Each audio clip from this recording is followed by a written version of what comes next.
I know that sometimes it is difficult to relax or to learn how to relax more than you have before.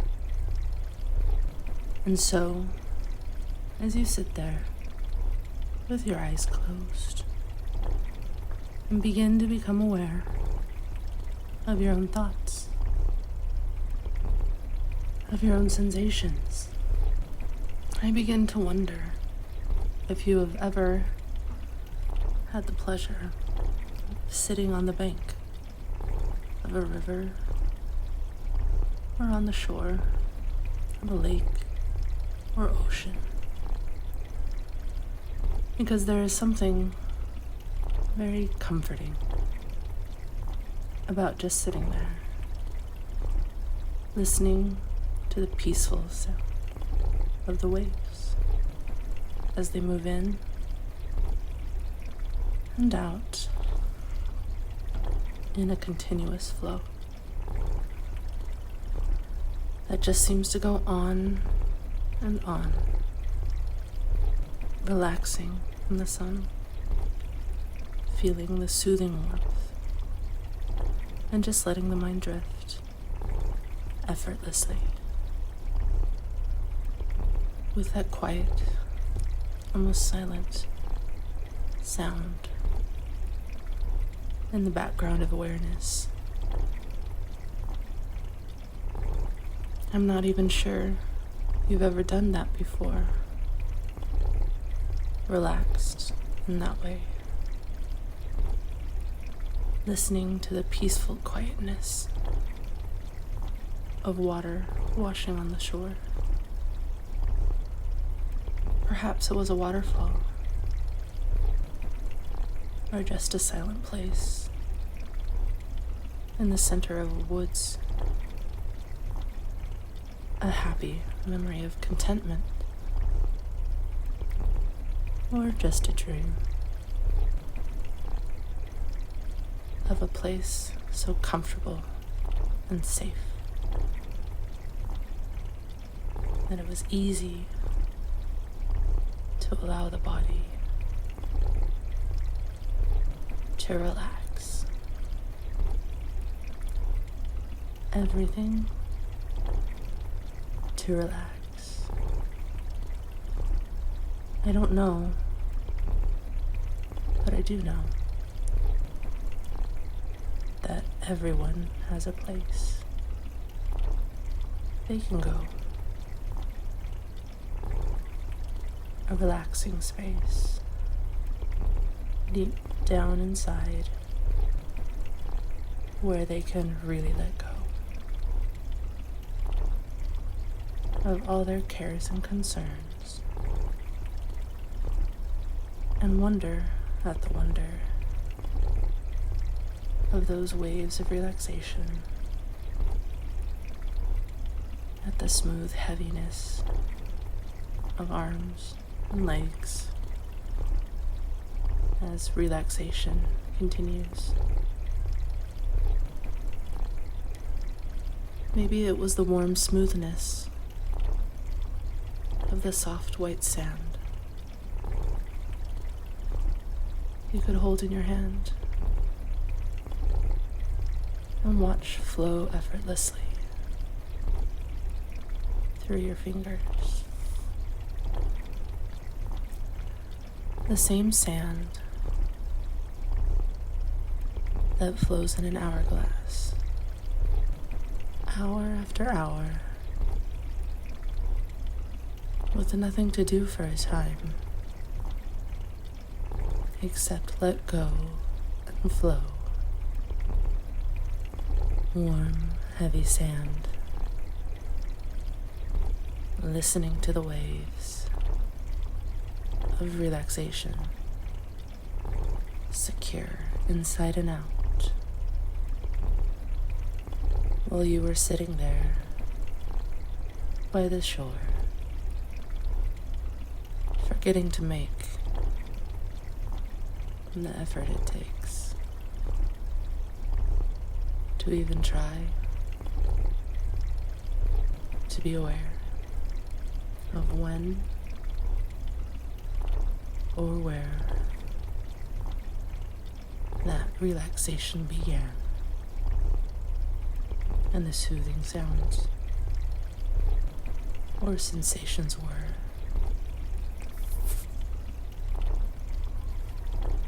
I wonder if you're familiar with fences, especially the electric fences used with horses.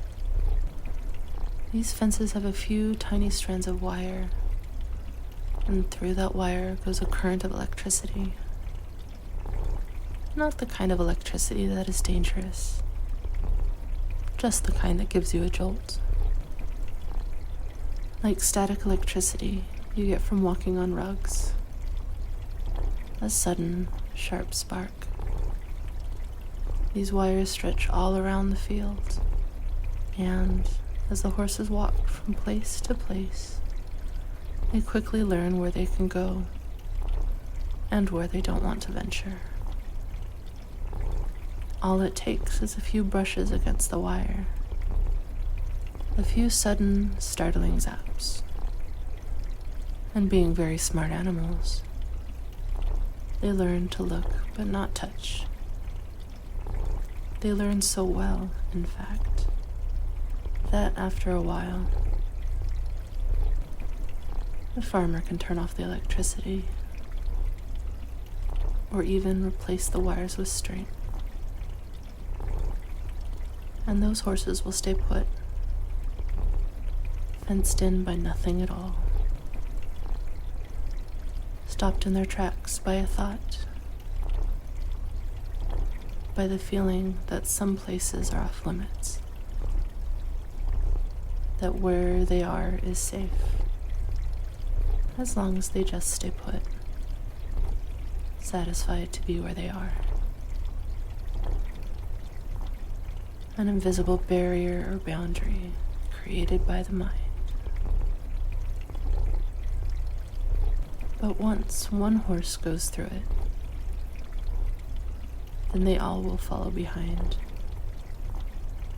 That barrier shattered and broken, with no restraints on where they go next. Where to go next is a problem everyone faces, and not everyone knows how to solve,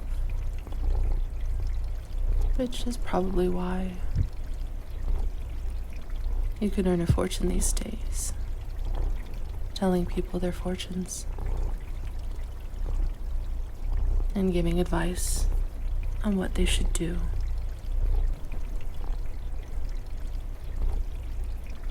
We don't know how a horse knows where to go,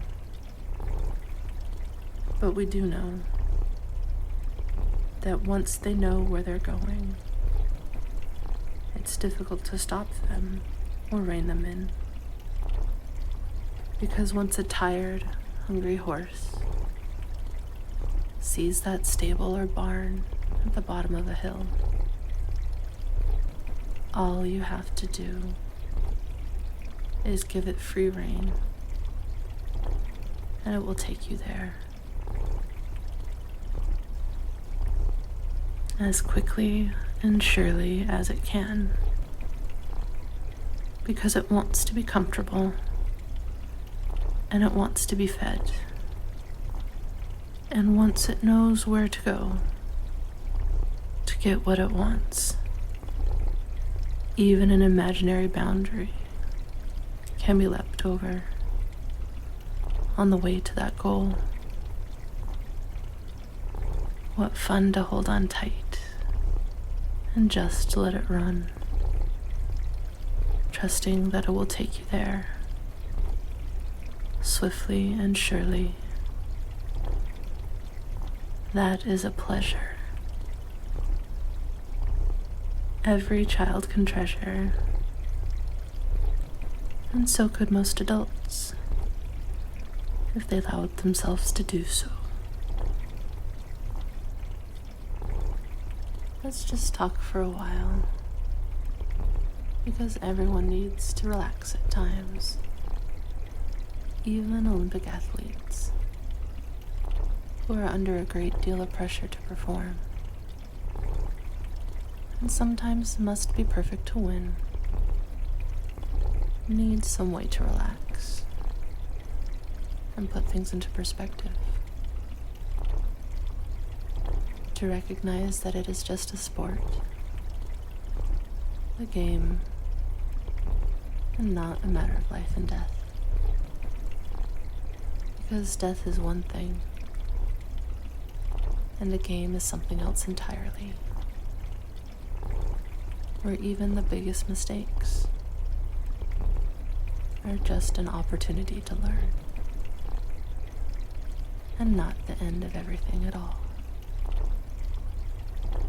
Those athletes really can afford to relax, because they know that they already know all they need to know to do what they need to do, and all they need to do is let their body and mind do what they already know how to do. There are very few places in the world where mistakes cannot be allowed, and it is comforting to note that almost everywhere, an error is just an opportunity to do it differently later on, because perfection is rarely required, and perfection is seldom needed, and even Olympic athletes are never perfect all the time, and do things wrong even when they win. Like the Navajos when they weave a rug, who always leave a knot, an imperfection, so the gods won't be angered and think they are trying to be gods themselves. But that is another story about what is really important and what is not, and how it feels to give permission to enjoy the feeling of freedom, to feel safe doing those things, knowing that the world won't end if you leave a knot someplace, so the gods can also relax, knowing you are not challenging them, just relaxing, allowing your unconscious mind to do the best you can, and letting it go at that. And so, before you allow yourself to drift up completely into conscious, wakeful alertness, it may be useful for you to utilize the opportunity now to think about what you've experienced. The thoughts, images, understandings, and how you might use these things later on, from one day to the next, because you have an unconscious mind and you have a conscious mind, and these two minds can learn from your experiences here today. Some things that you can utilize to deal more effectively with those things that have been problems for you before. And so, before you continue to drift up into conscious awareness, normal wakeful awareness, it is your privilege to use this comfortable self-awareness to become more aware of those things you can use later on. Those learnings, abilities, and skills you may have overlooked before, to give you a new view of the possibilities for a new way of thinking and feeling and doing things. That's right. Take some time now. A brief time that seems to be a long time,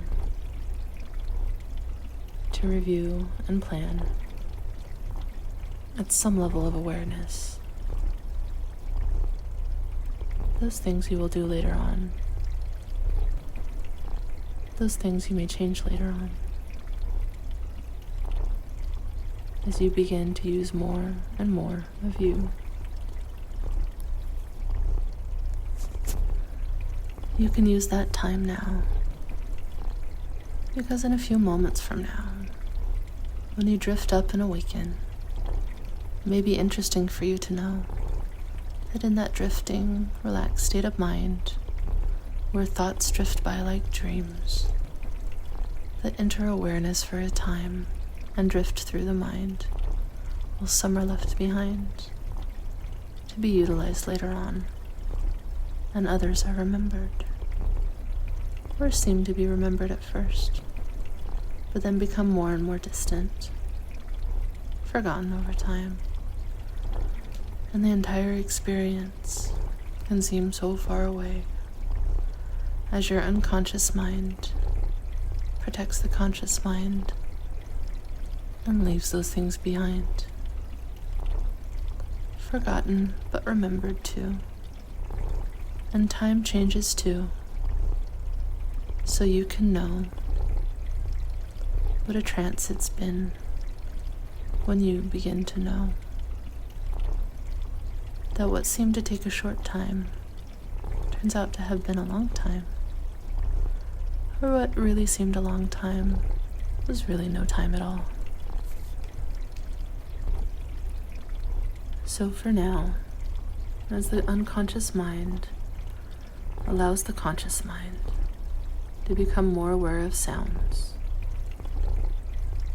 in the room, the sound of my voice, sensations in an arm, a leg, the variety of thoughts and feelings as the conscious mind drifts up and conscious wakeful awareness returns quite completely now up to the surface of wakeful awareness, restfully refreshed, comfortably awake, even as the mind drifts up completely and the eyes are allowed to open now. That's right, eyes open, and wakeful awareness returns quite completely now. Now welcome back, and how was your trip? Are your hands and legs still feeling a bit strange, or do you think you are completely awake yet? Should you give yourself a few more seconds to pull yourself back together more completely, with whatever time is needed? I wonder what you are planning to do next in the future for yourself today or tomorrow. What would you like?